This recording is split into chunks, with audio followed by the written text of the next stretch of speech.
I host this podcast, and at the end, I ask people what their definition of adventure is. And I've heard all kinds of great ones. One of the most common things that I hear is doing something uncomfortable that excites you. Since I'm a former scientist, I like to break things down into formulas. So I've broken it down into a risk, change, and a story. And so the risk comes actually from the root word of adventure, which is venture, which is a French word involving risk. And it's the same as in venture capitalist. When you look at the hero's journey, the story, the mythological hero's journey that's found in all cultures and, is the framework for things like Star Wars or Harry Potter, the hero gets tapped to leave their normal life and go on some adventure, and they grow because of it, and they change as a person. And so that's the second part of adventure, is that an adventure somehow changes you, gives you special abilities or bounty that you can bring back to share with your friends and your family and the normal society that you came from. Finally, it gives you a great story. In the dictionary, one of the definitions of adventure is an interesting or remarkable experience. And remarkable means you're remarking about it. You talk about it. You share a story. They're such a part of our humanity. The oral tradition is very old, and it helps teach and inspire people and help them have experiences without actually having to go on this trial, this challenge with you. So adventurers, we can share our adventure stories, and it's like we were really there. And so that's my formula of adventure is risk, personal change, and a good story. This is episode 12 of the Ownstream podcast, featuring Derek Loudermilk.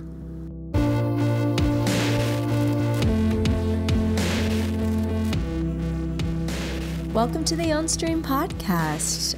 So happy you're with us this week. I'm Teresa Scoba. And I'm Stephen Shelley. And we're so happy to bring you this really fun episode with Derek Loudermilk. Derek was actually referred to us by Scott McKay, episode 5, is it 6? Somewhere in there. Scott and Emily McKay. We'll link to it in the show notes. But Scott's an old friend of mine from the dating scene. We were both dating coaches. I think he and his wife still do that. And when I sent around a note some months ago about Ownstream and what we were doing, Scott was really excited and said, "Oh my God, you've got to talk to Derek Loudermilk." And I typed his name into Google, I think it was, and saw his website. I'm like, oh my God, we really have to talk to Derek Loudermilk, because he's doing something that is right in harmony, if you will, with our mission. Yeah, I mean, he hits a lot of the buttons of the things we're interested in. He helps people create online businesses. He works with people individually, coaches people on sort of like living the lives they want to live. And to do that for the freedom they want and the flexibility, he helps people create online businesses so they can travel, prioritize experience, and pursue a life of adventure. And it's really, when we were reading his website in preparation for the interview, and we did a lot of prep, as you can tell in the interview itself, we asked Derek a lot of detailed questions about things he's written that, honestly inspired us. So he has a fascinating background. He's just done a lot of different things. And we were reading the website. It was like, he was a traveler when he was really young. Then he was a microbiologist and a scientist, and he trained cyclists. He was almost a pro athlete or a pro athlete. Anyway, he's done a lot of interesting things. And what we thought was particularly exciting about him is that he runs a podcast called The Art of Adventure. And what he seems to be doing or have done is really followed what was exciting to him all this time, followed what was interesting to him, his sense of adventure. And I particularly relate to that, because I think oftentimes we get into this mindset that we have to keep doing the same thing. Well, I went to school to be a whatever, and now I've got to continue whatevering it because that's what I went to school for. And what Derek's background really shows you is that you don't have to do that at all. And I relate to that. I went to school for drama and theater, and I had a nice career in the theater in New York City. But for many years, I had a corporate job. I was a pickup artist and was in The Game by Neil Strauss. And I had a whole dating coaching business. I had a career in the arts as well. And now I'm like running an online business, running a podcast, and doing something that to the untrained eye kind of looks very different and almost as if who is this guy? Why can't he make up his mind? Whereas in fact, I think more and more people are just open to following a different path, leaving whatever path you're on and following a different one. Something I really relate to. And I think that's actually very healthy. To follow your excitement. You have a yearning to do something, do it, and then play it out, as Derek has done. And you'll learn a lot about his experience through the course of this conversation. But it's led him to something that he's doing now that he's very passionate about, that he loves dearly. And it brings a great deal of meaning into his life, and he helps a lot of people. Yeah, it really inspired us. So we'll be back afterwards to wrap up. Until then, enjoy this awesome interview with Derek Loudermilk.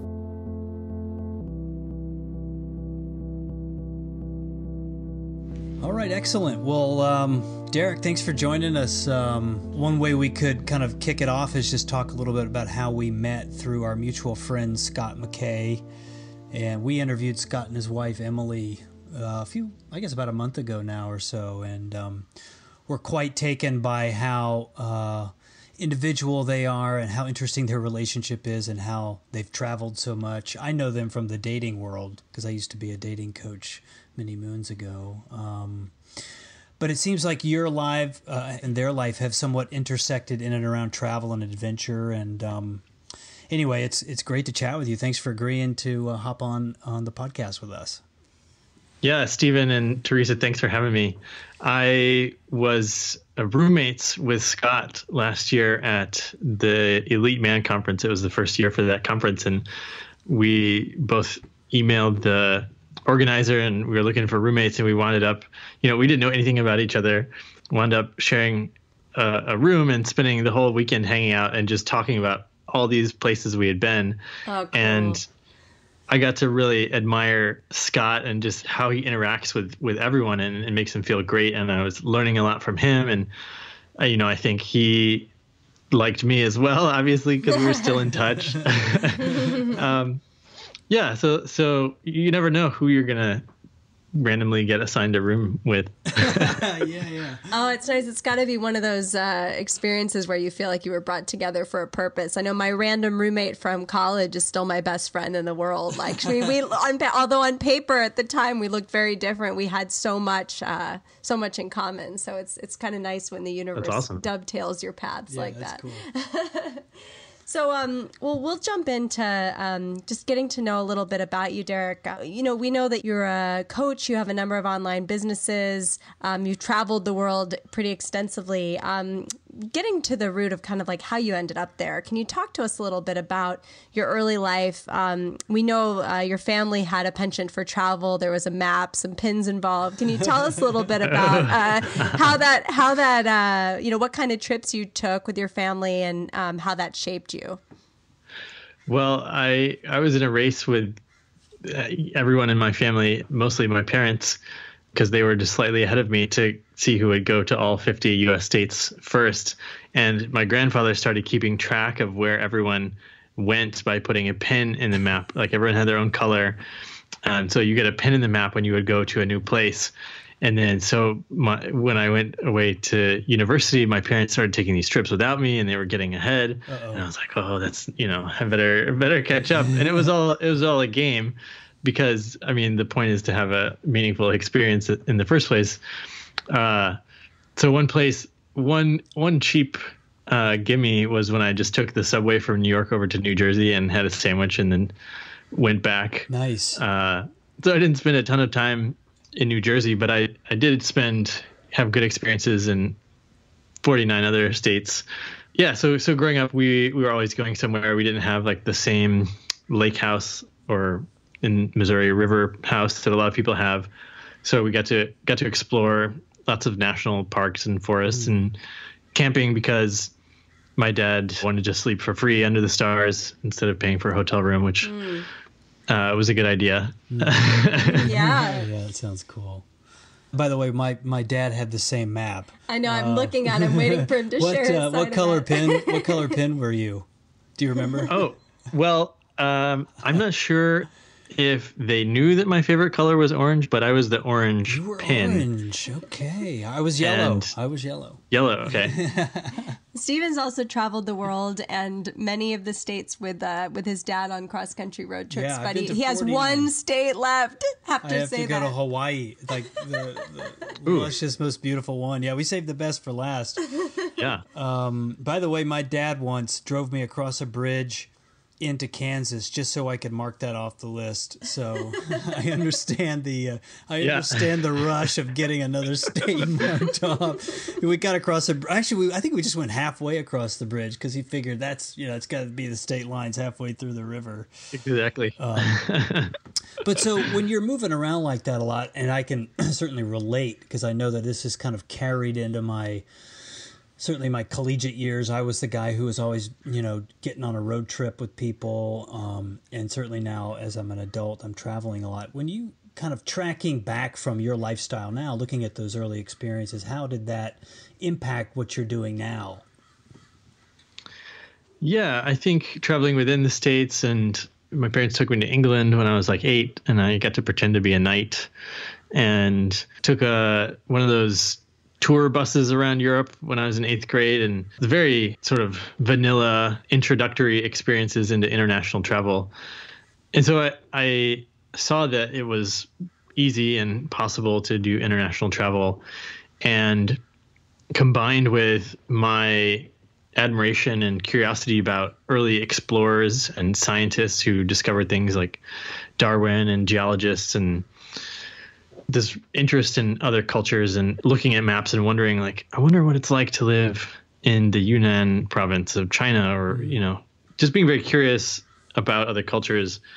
I think it was inevitable that I would do a bunch of travel as an adult. Yeah, you must have been pretty excited, as I think me and many have been, when the rise of the online entrepreneur seemed to invite a more creative approach to travel rather than, having to take vacations here and there. That certainly was the case for me. But let's talk about what you mentioned those explorers, and I know that you have a very what would be the right word, diverse, or I wouldn't say eclectic, but diverse kind of background in terms of, like, you have a master's degree in microbiology. You coached, I think you were a great cyclist, and you coached people on cycling, and which is kind of amazing. And so as you were building, like, I guess it was the cycling business, if I'm not mistaken, you lived in Spain for a while. And when you were there working and on the road in such an interesting place, how did that kind of motivate you to marry these two seemingly at odds things of travel and work? Yeah, so just a little clarification on the timeline. I was in Spain training for my professional cycling career, and a few years later, after I had retired, I was coaching cyclists, and that was sort of my first portable business. When I was in Spain, I was just spending all day training and then sleeping and eating as much as I could, and then trying to enjoy the Spanish nightlife when I had a moment. So that was really cool. Like, the first experience I had where I just picked a warm Spanish town to train in the winter, and I flew there and found an apartment that was going to cost almost nothing, and spent 3 months there, and I just threw myself into unknown territory. That was in 2007. That was 10 years ago. Wow. Oh, wow. Oh, wow. I still can't believe 2007 was 10 years ago. So did you, Derek, so you got a master's degree in microbiology. You have this fascination with science. And were you always on sort of a more traditional educational path, or was there any time along the way earlier in your career? I know that I think if I've got this right from your timeline, after that, you got that degree, you spent a year traveling the world and sort of starting your business. Was there any time before that you sort of were frustrated with, like, the way structures are set up, or, saw that you might go a different way, or did it kind of emerge more naturally after you got your professional degree?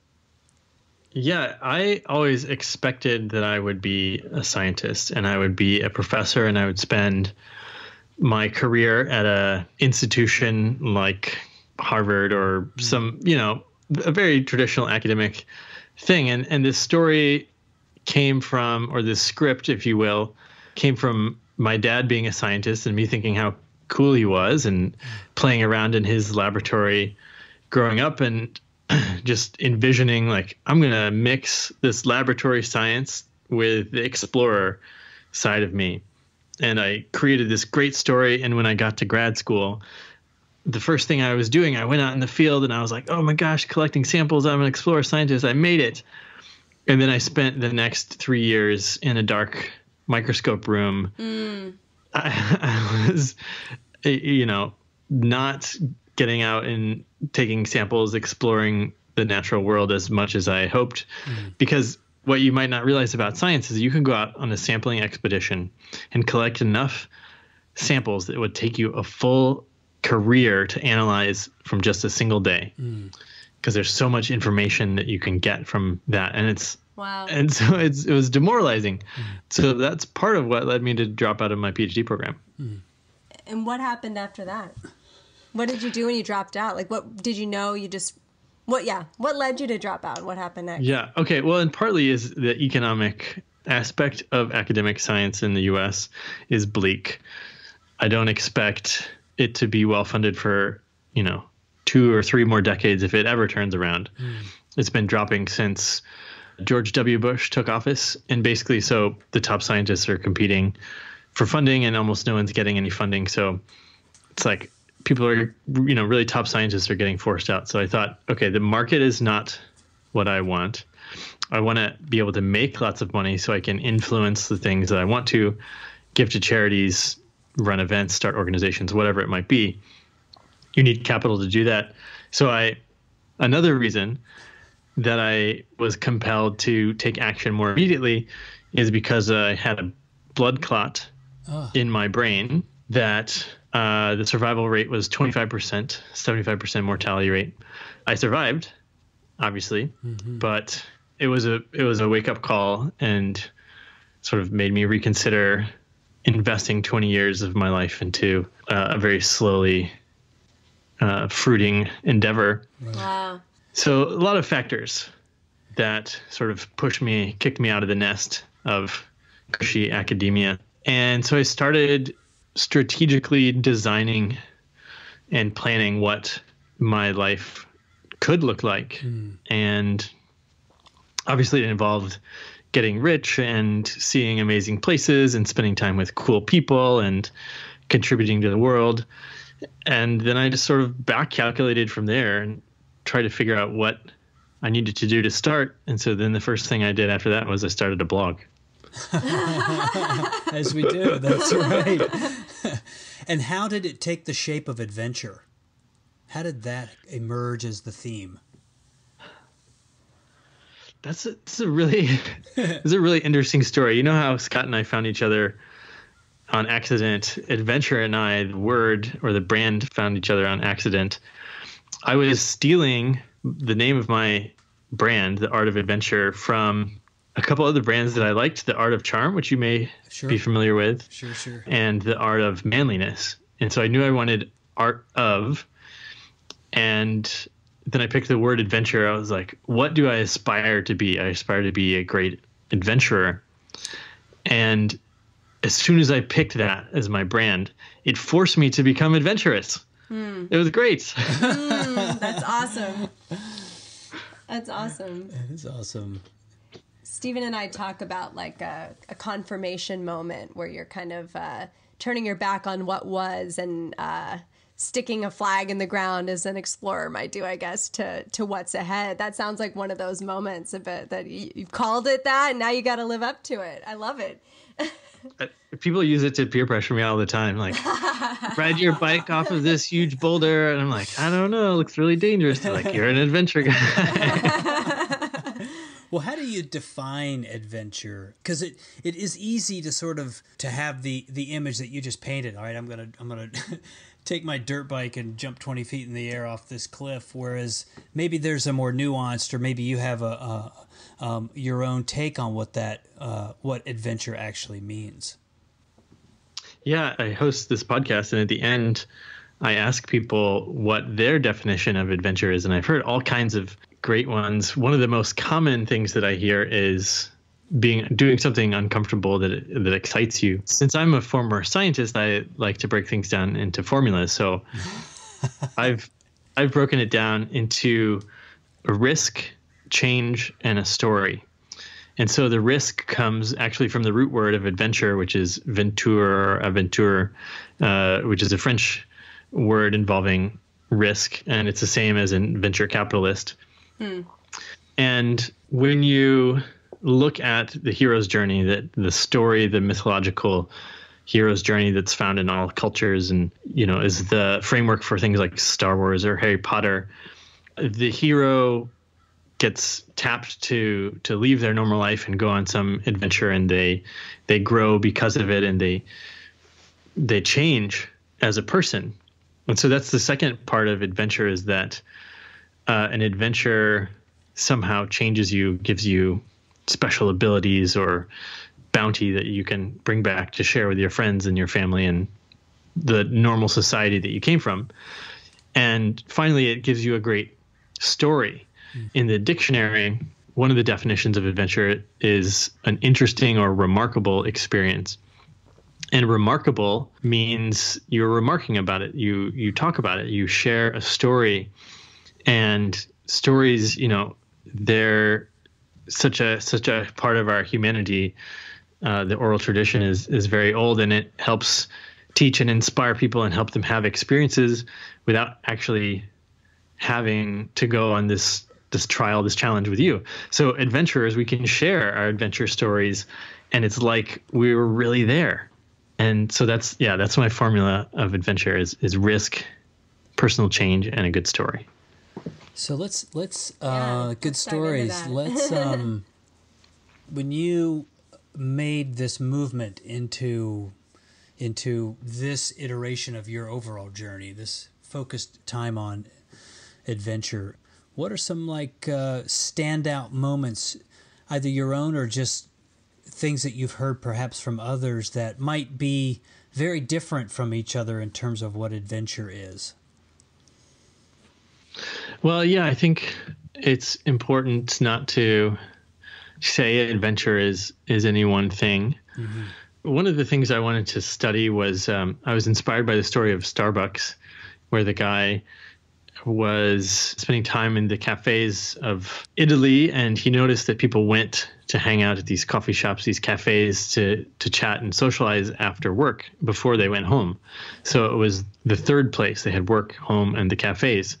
And he thought, America doesn't really have this third place. And so he imported the idea of the third place, put that to Starbucks, expanded. And obviously that's what we needed, because Starbucks has taken off and everyone hangs out there.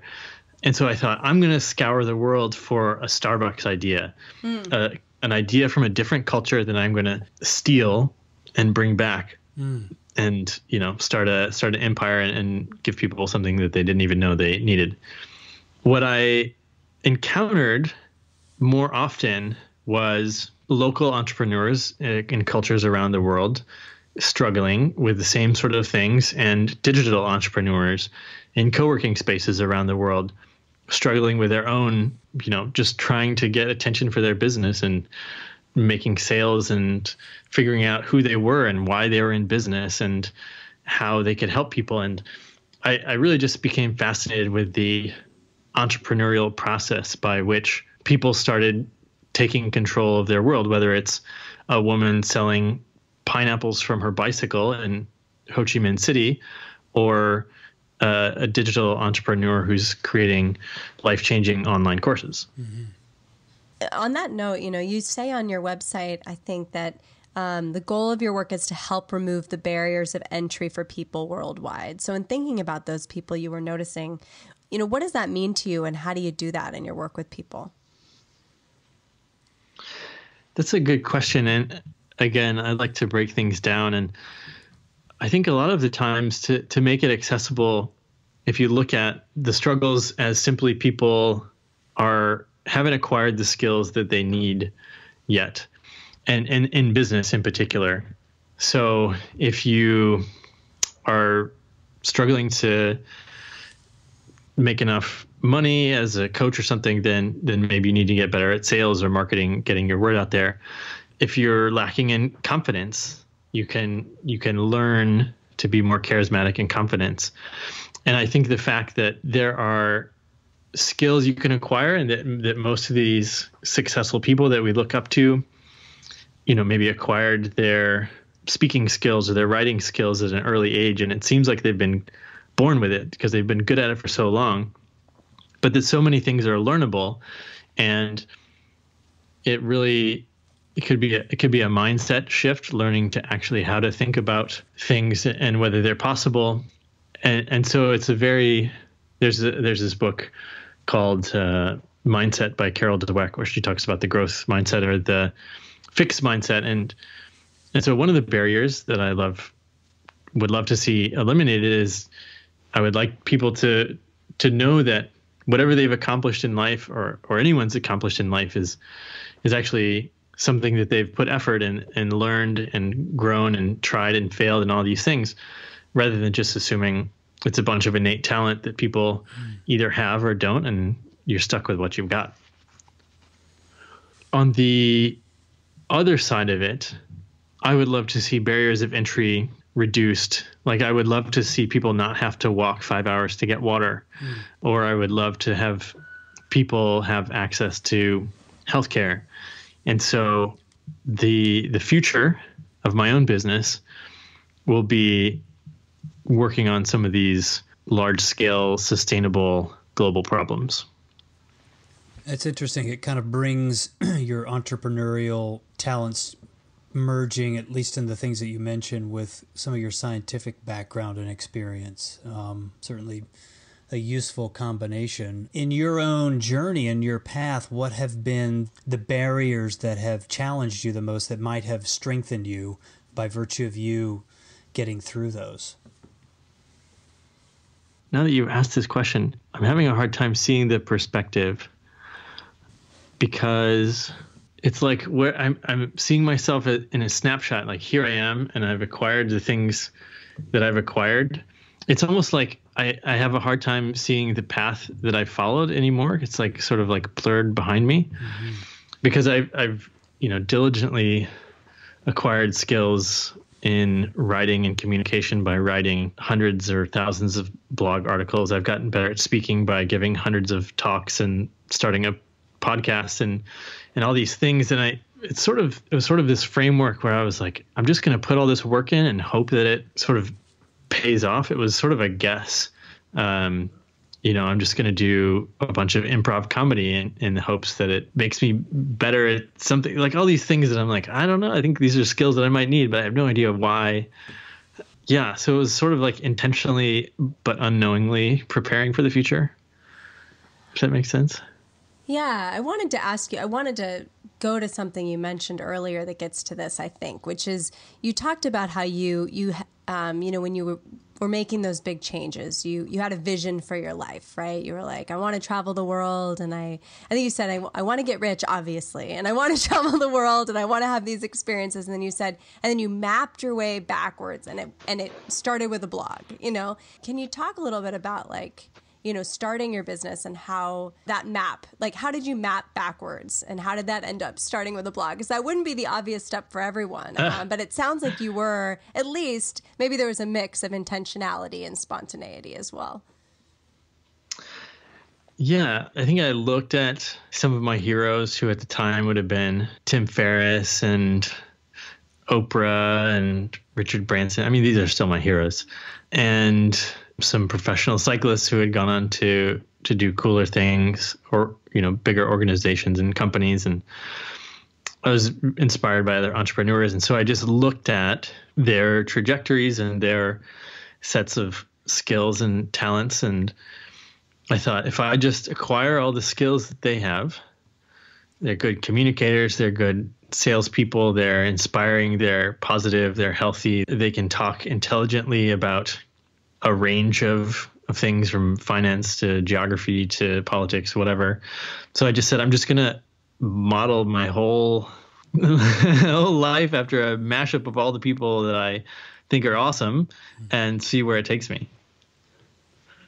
Interesting. And so when you began writing on your blog, what kinds of things were you talking about? And I'm personally interested in how it kind of turned into an offer or a coaching process, because that's something that I've done a lot and think about a lot.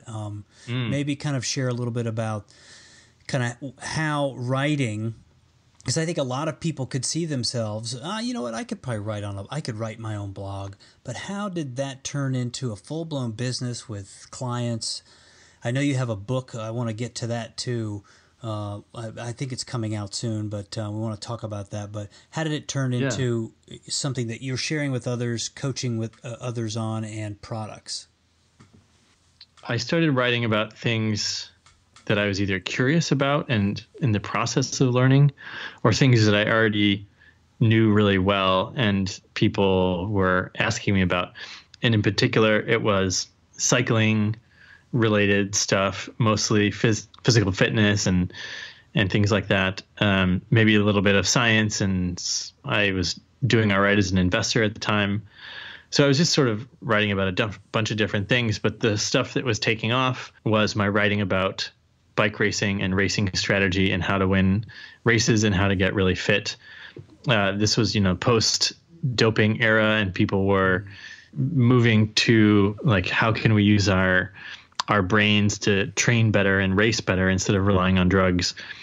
And then young people, university level cyclists and junior level cyclists, 18 and under, were interested in having me coach them, people that wanted to become professional and sort of were starting and were going to work their way up through the ranks. And that was what I built my first business on, was giving workout plans and, hopping on the phone and talking to these young athletes through their biggest races. Interesting. And did that kind of till the soil, teach you what you needed to learn about online businesses? And did that eventually kind of morph into Art of Adventure? Because I know for me, I had something before that now is looking to be so valuable because it taught me a lot of the skills that I need to make offers online. Yeah, definitely, just getting comfortable coaching over the phone or Skype, and then setting up automated payments and right. Having a system in place to deliver the workouts to people so that it was easy to use, some systems that were easy.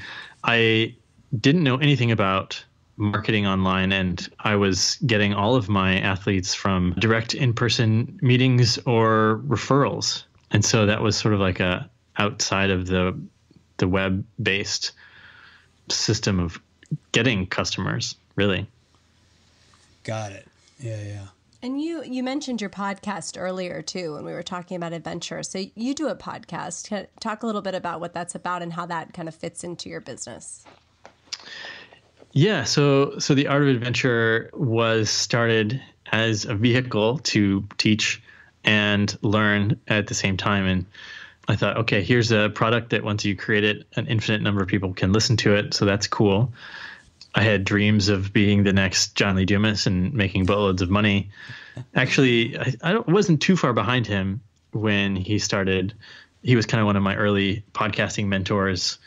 Before he was big and before Lewis Howes was big, I was on the phone with them, and they were sort of telling me how they were doing their podcast. And I was like, oh, it seems like a great idea.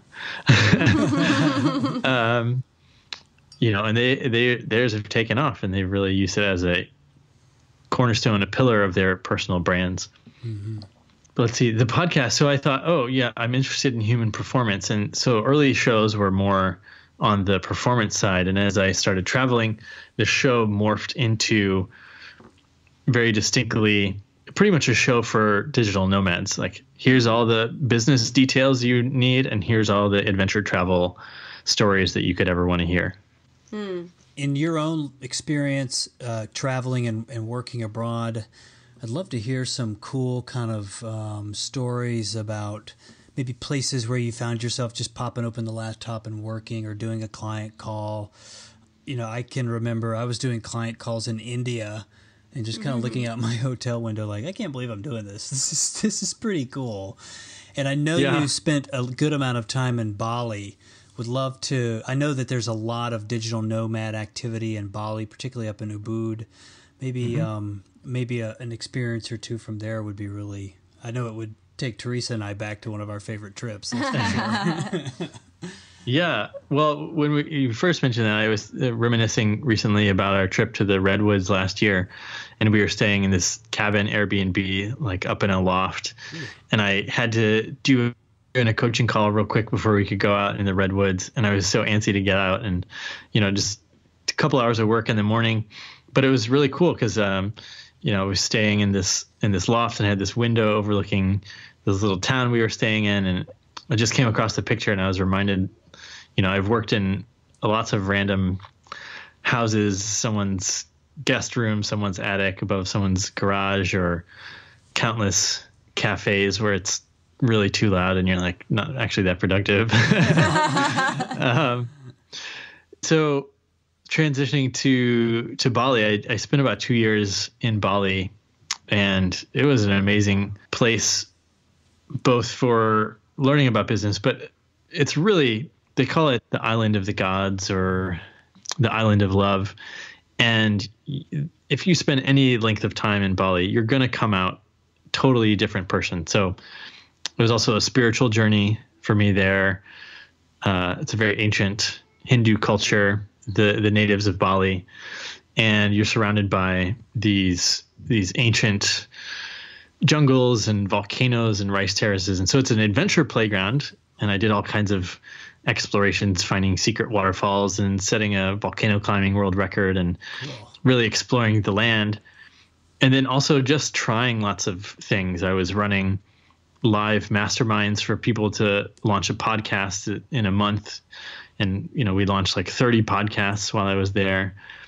And I was giving lots of talks about random things. And I would go to co-working spaces and just meet people and find out what apps they were working on, or all these things. And I was just encountering interesting people and learning a lot just by mixing myself with them.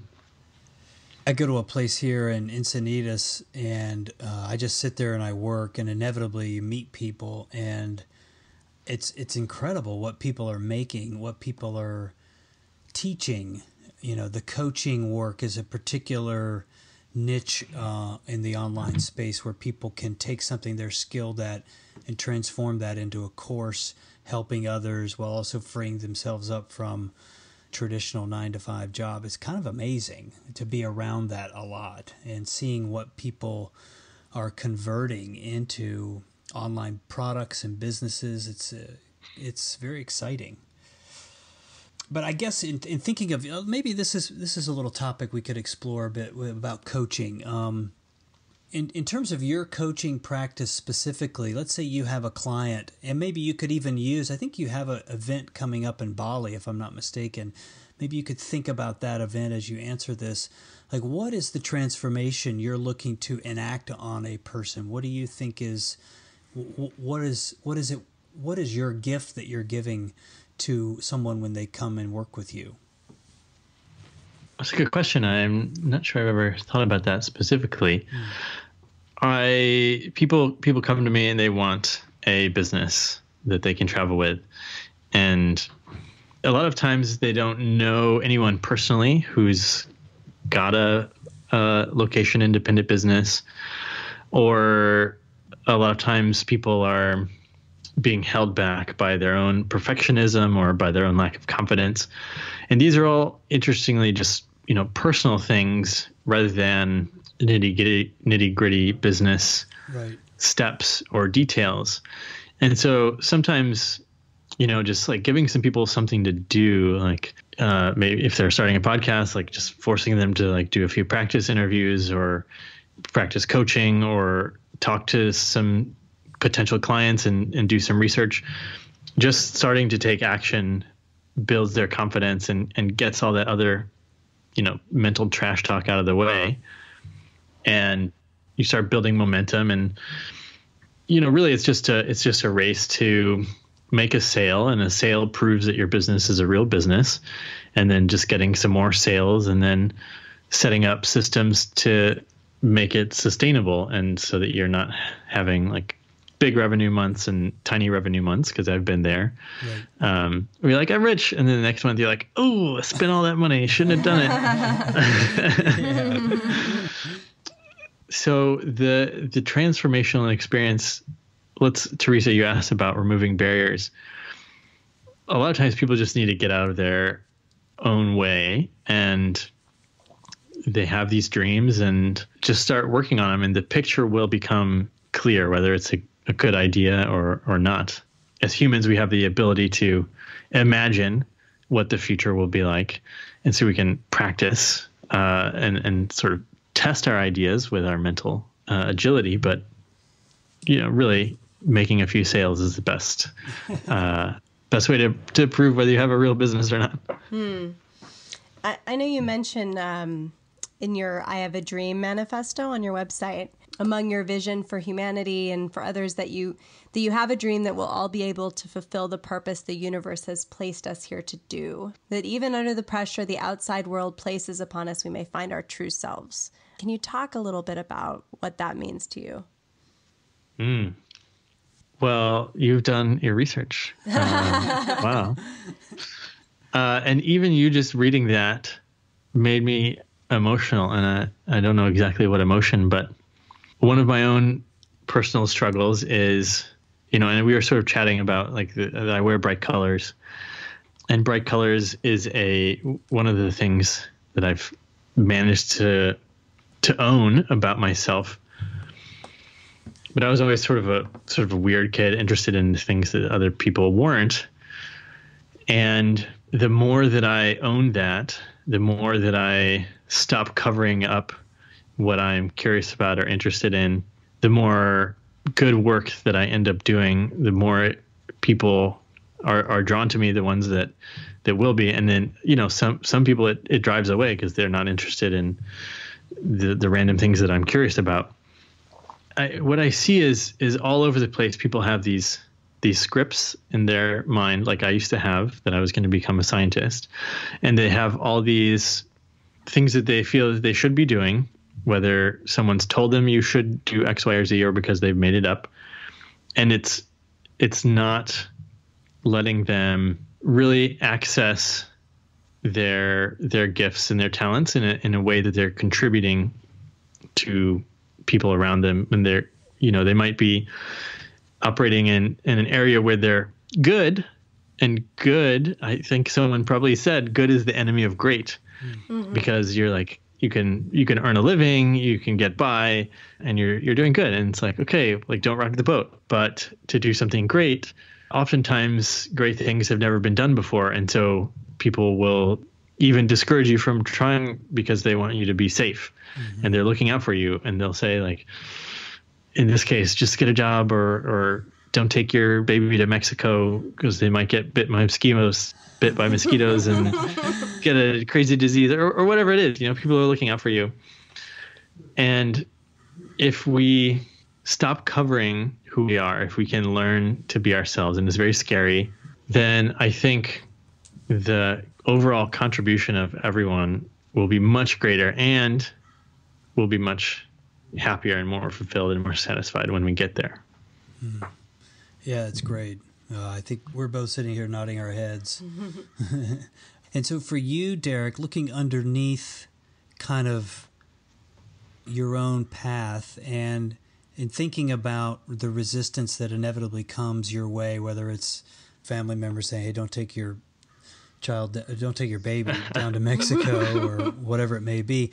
What is the belief or the essence of what is underneath or inside of you that compels you to follow your own path in spite of all of these other messages coming at you?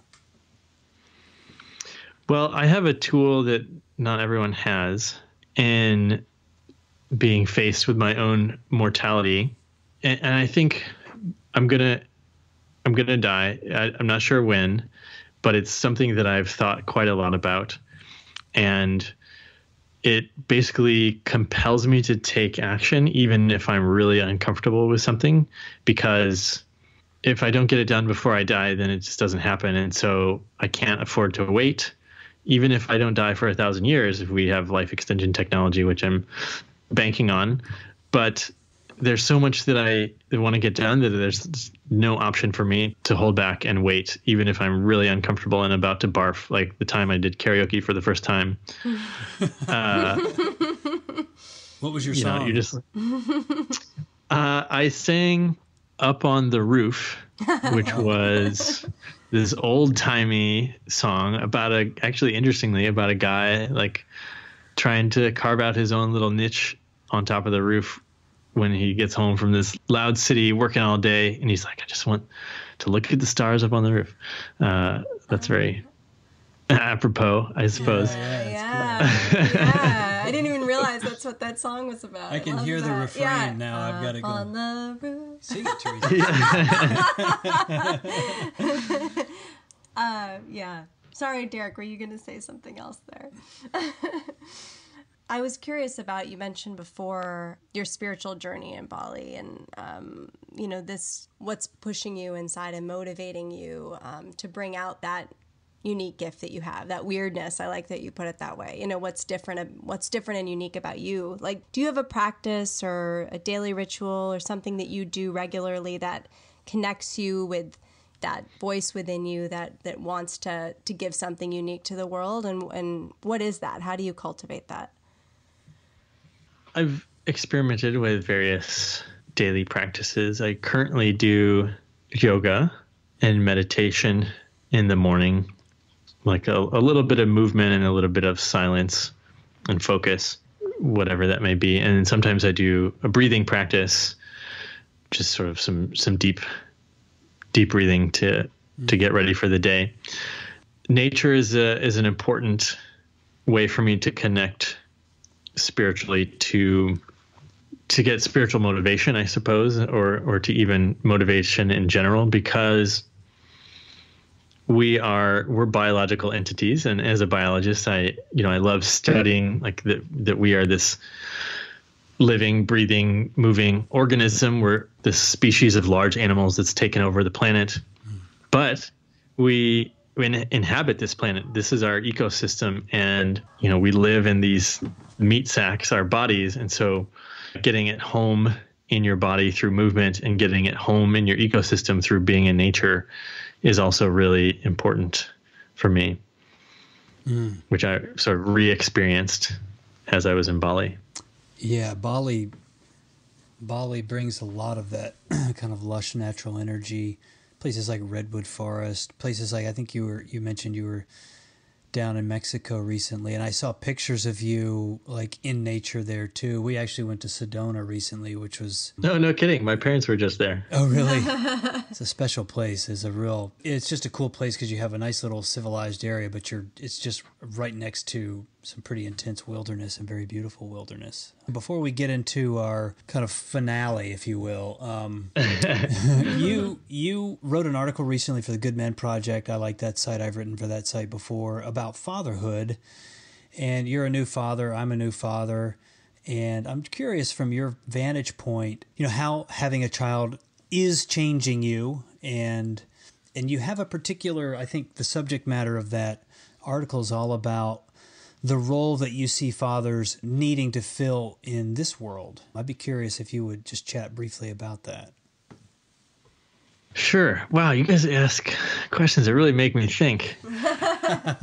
Yeah, fatherhood it's really special, and it really tied me into the human experience. I don't think you have a full human experience if you never become a parent, and I know lots of people won't by choice or it doesn't work out or whatever, but that's all of human history is just parents and children. And so I'm really privileged to be a part of the chain of life, and it's done a lot for me. It's given me this identity as a dad, which is a very empowering identity, because dads get shit done. Dads are in charge. They make good decisions. Dads lead their families on fun adventures and all kinds of great things that dads do. And now that I'm a dad, I'm like, yeah, that's why I'm going to live up to all these, great qualities. And it's also, when I think about other people, I look at my son and I have this love. I was like, oh, whatever. He's going to be cool, but I didn't know how I was going to feel, but it's like really like you feel this warm, bubbly feeling in your gut when you look at your kid and you're like, wow, that's so cool. I'm just feeling it. And it's just natural. And you're like, wow, it's great. Knowing that everyone has parents, presumably that feeling has been triggered for everyone's parents. Mm-hmm. And so everyone has someone in their lives that looks at them and gets this bubbly, lovey feeling. And when I see someone, I can imagine what their parents see when they look at them. No matter where they are, they're the person serving you behind the counter at the coffee shop, or they're the surgeon or whatever. Their parents are super proud of them. They love how they've turned out. They're supportive. They're, unconditional love. And when you think about that, I think like, wow, I could have the same unconditional love for my valet parking guy, or, the guy fixing my phone, or whoever. And if I come to this interaction with this unconditional love, like a parent, they're going to feel it. They're going to know like, wow, this person is sending me these loving parent vibes, and they just like, they feel totally at home, and they treat you really well, and they send the love right back to you. And that's something I've noticed is my daily interactions with people have gotten even better. They were great before, but now they're even better. What a beautiful thing. And we're both nodding here also because, we have a new baby, not quite as new as yours, but what a wonderful idea to think if we could all appreciate each other in that perfection that we appreciate our children, what a different world it could be. So Stephen mentioned our finale. Yes. So we have a few questions that we ask at the end of every podcast to try to tie our podcast together. There's 3 questions. The first of those is, what book or books, up to 3, would you recommend that every human being should read? Oh my gosh. I don't know if you guys know that I publish a reading newsletter. Nope. Where I put my top 5 books of each month out. So I've read, about 500 books in the last 5 years. Whoa. It's a good challenge. Name 3. Let me just tell you what I'm really reading recently, and they're awesome. That's cool. I'm reading The Net and the Butterfly, which is about breakthrough thinking by Olivia Fox-Cabani, and I can't remember her co-author. Really fascinating stuff. I am reading Wonderland, about how delight and fun led to much of the development throughout history, and greatly influenced world events in ways that you wouldn't think about. And who wrote that one, by the way? Do you remember the author's name? That's Stephen Johnson, who also wrote Where Good Ideas Come From. Yeah, that's cool. And I would say, I think I've read all of Paulo Coelho's books multiple times, so I would say read some of his work. And are you reading multiple books at the same time, or do you focus on one and then finish? It sounds like you read a lot. Yeah, I read a few books at a time in the mornings and the evenings to help get my thinking started off for the day and to wrap things up. Yeah, nice. Okay, second question. Okay. This might be equally impossible, but we're going to shoot for it anyway. What's the best meal you've ever had? Oh, that's easy. Hawaiian ahi poke. And you will know what I'm talking about when you go to Hawaii. There you go. That's great. Third question. What have you learned in the last 30 days that you think every person should know?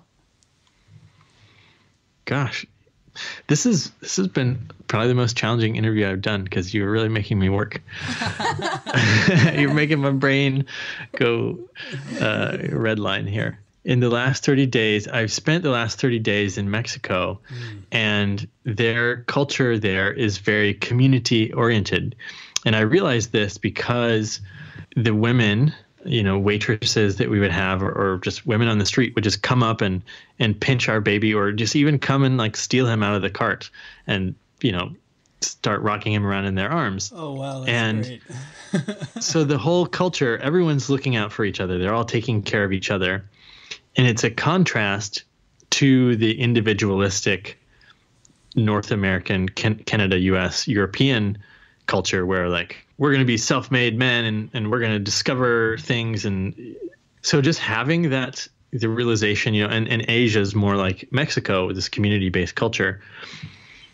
It's just a different lens to look at how you approach life. And so whatever way you think you should be doing it, there's multiple other options that you don't even see because you're not immersed in that environment.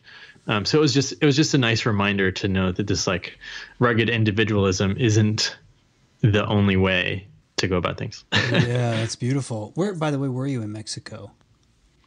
We were in San Jose del Cabo and Baja Sur.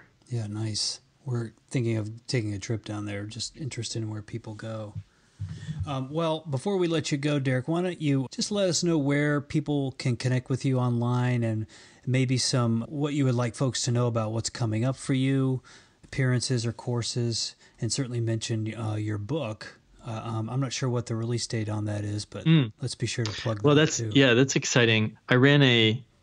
For the book, I ran a pre-sale campaign on this cool platform called Publishizer. It's kind of like a mix between a crowdfunding platform and a book agent.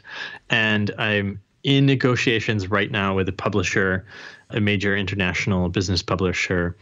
So that's very exciting, but that will mean maybe like even a year before the book comes out because traditional publishing takes a while. Right. So I'm excited about that. That's in the pipeline. For people that are interested in business and location independent business, and if you want to explore the digital nomad lifestyle, lots of people are doing it. Give me an email. I will offer people listening to the show, you can hop on the phone with me for a half an hour strategy session, free session, and you can email me directly, Derek@DerekLoudermilk.com, and we can set that up. And then lastly, check out The Art of Adventure. There's a lot of really awesome stories. Amazing people keep coming on this show. I love my job because I get to connect with the coolest people on the planet. So have a listen. If you like this show, you'll probably like Art of Adventure as well. Totally. So yeah, I'll stop there. We'll link to your podcast for sure. And how many episodes are you in at this point? We're about 160, I think. Yeah. That's some tenure right there in the podcast world. That's serious. It's so awesome. It's great. Well, yeah, for us too. We're so thrilled to talk to you. We've talked to some fascinating people, and yeah, it doesn't feel like work, which it means you're doing the right thing. Yeah. Well, Stephen and Teresa, I really appreciate you having me on. It was a lot of fun. Yeah, for us too, fantastic. Derek. Thank you very much. Thanks, Derek. All right, that's it for this week's Ownstream podcast. Thanks so much for tuning in. We really hope you enjoyed our great interview with Derek Loudermilk. Be sure to check out the show notes for this episode for links to everything mentioned, including Derek's website, all the books he mentioned, plus his social media profiles, etc. All of that can be found at ownstream.co/Derek Loudermilk. That's ownstream.co/DEREKLOUDERMILK. Also, before we let you go, please sign up for our weekly tip-off email at ownstream.co and just click the sign up button in the upper right-hand corner. This is where we share each Monday 3 cool things we've learned in the last week in the areas of lifestyle, business, and spirit. This could be an amazing quote, individual, tip, or tool designed to bring you more freedom and power in your life. So definitely sign up for that again at ownstream.co and just click sign up. Finally, we have just started our Facebook page, and we'd love it if you would like us at facebook.com/Ownstream. and be the first to know about new podcast episodes, new blog content, and cool stuff related to our personal journey. Also, we're on Twitter at Ownstream and on Instagram, where we do post regularly at own_stream. Thanks so much, and we'll talk to you next week. Thanks for listening to the Ownstream podcast. To learn more and connect with us, please visit ownstream.co or follow us on Twitter at Ownstream and Instagram at own_stream.